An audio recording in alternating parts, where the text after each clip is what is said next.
If someone would ask you what car do you want, chances are your answer will be a nice expensive car that you may not necessarily need, but it would be awesome to have. Well then, how about the car you really need and why do you need it? Does it need to look expensive? Does it need to handle well and be responsive? It surely needs a lot of cargo space because SUVs, that's why. But what about the rest? Everyone has its own answer to this question. When I was in school, I was often dreaming about the day I'll be able to afford a BMW, an Audi, or a Mercedes. It was a sign, a symbol of success and social status. The mayor of the village I'm from had one or two, my friend's rich dad had one, and surely enough, soon my classmate will drive that dark green Audi A4. And I was kind of sad that my dad only had a Lotta hatchback from 1989, which was, well, reliable, had a square design and no call for excitement. It was a good car though. We often carried corn from the field in the hatch area where lately I found mouse a few times when I was proudly assigned to clean the car after a month of use in what you would call a farm environment. Things had changed since then. Cars had gotten cheaper, especially the used ones. Back in the day, one car for a whole family was a big deal. Today most of us have 2-3 cars. As you can probably guess, I'm driving an Audi, one of my dream car brands.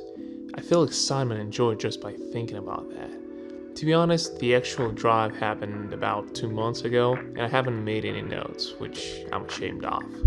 But I still recall those few things that impressed me the most.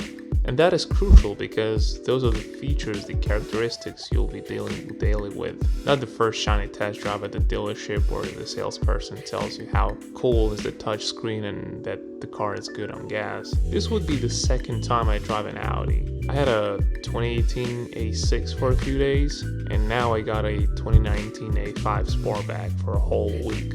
Those two are very different, the only similarity being the engine and transmission. But even those come with a unique tune for each model. Oh, and here's some generic shots of the car. I was actually thinking the other day, why in the hell is every car YouTuber filming their cars in the same damn way? I think it's partially because of the commercials car makers themselves create for advertising. Everyone is trying to get that glossy magazine look, and most of us like the picture of a new shiny clean car that is promised to be better than the last year's model. Objectively, unless the vehicle is created on a new platform with a complete redesign, a 5-year-old car will be just as good as the new one. But let's get back to our Audi A5.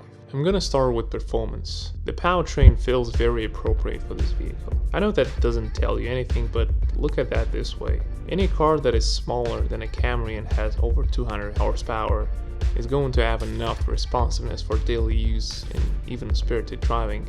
Imagine driving a Honda Civic with a V6. But wait, the best part about this A5 is the transmission. Yes, the all-known DSG. This is an awesome transmission. And here's a sizable difference between the A5 and A6 I mentioned earlier. The A6 feels like someone placed a Golf GTI in a boat. The responsive engine and snappy transmission wants to rip off at every stoplight, where the suspension wants to keep you comfortable with lots of body roll in corners.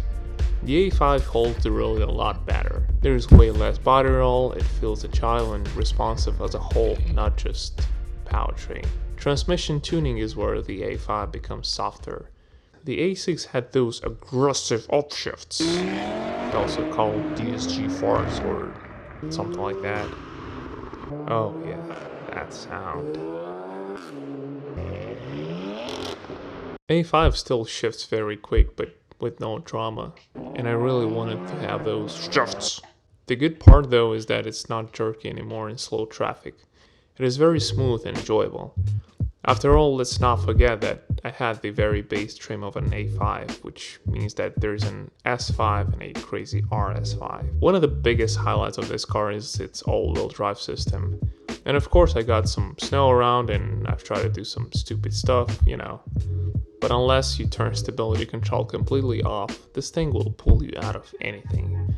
There was not a single time where I didn't feel confident on the road, and I had all-season tires, which should tell you how well it grips and it manages difficult road conditions.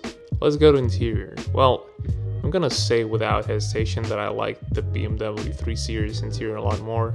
That is the ugliest integration of center screen I have seen. or I should just say there's no integration at all. I'm also going to add that unfortunately my camera shows this interior a lot better than it looks in person. The plastic looks very cheap, the glossy surfaces are full of scratches and scuffs. The color of the seats is too bright and becomes dirty very fast, leaving marks on the leather from your clothes.